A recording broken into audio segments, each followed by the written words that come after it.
But if you think about Nigeria itself, it's an open prison.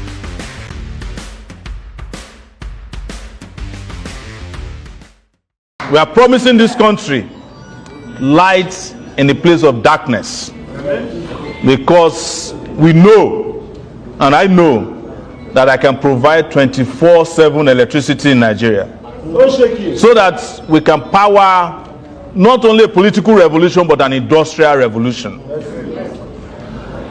We would also clearly manage a government that is compact and effective.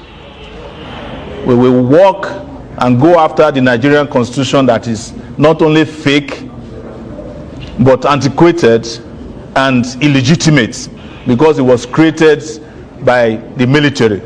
That constitution has to change. For workers, you are going to get a living wage. Amen. There is no reason why a country that is paying workers 30,000 naira a month should be able to afford 160 billion naira for the accountant general. That was how much the accountant general stole, traced so far. Our workers must be given a new lease of life. Our students must not only be called students, but we must provide for them a study environment that can impart knowledge, not an educational system that promotes ignorance.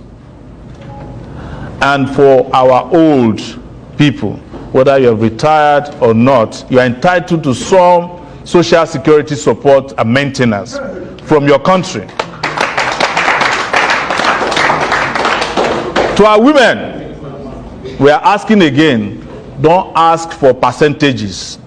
You are equal to men, and we'll make sure it happens. You shall no longer belong entirely to the kitchen and the second bedroom. Wow. Yes. I have come to accept the nomination on behalf of myself, my family. I wish my children could be here today, and my wife, but I have been separated from them by this wicked regime for more than 3 years now. I cannot continue without dedicating this nomination to my younger brother, who was assassinated by, I'm sure, this regime, but we haven't found the person yet. But it's also very important to thank men and women who are here with us, and those who may not be here with us today, for their sacrifices, for standing by us, those of our friends and brothers and sisters in the diaspora who went out to the embassies to complain about my incarceration, those in Nigeria who went out every day to the courtrooms. There is no court in Abuja that I was not taken to. Magistrate courts, upper area courts.